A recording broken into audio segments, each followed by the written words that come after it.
শারদীয় দুর্গা উৎসবের শুভ নবমী উপলক্ষে বাজিতপুরের বিভিন্ন ইউনিয়নের দুর্গা পূজা মন্দির পরিদর্শন করেন বাজিতপুর উপজেলা বিএনপির নবনির্বাচিত সাংগঠনিক সম্পাদক জনাব মুস্তাফিজুর রহমান মামুন।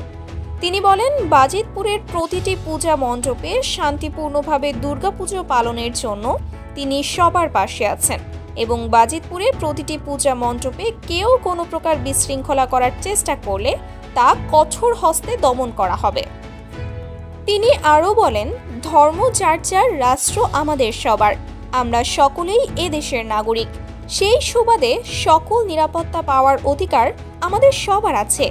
আমরা যেই ধর্মের অনুসারী হই না কেন, আমরা যেন স্বাধীনভাবে এই দেশে বসবাস করতে পারি। স্বাধীন মতামত প্রকাশের স্বাধীনতা রয়েছে, আমাদের চলাফেরার স্বাধীনতা রয়েছে, ধর্মচর্চার স্বাধীনতা রয়েছে, আমাদের সকলেরই সমানভাবে পাওয়ার অধিকার রয়েছে।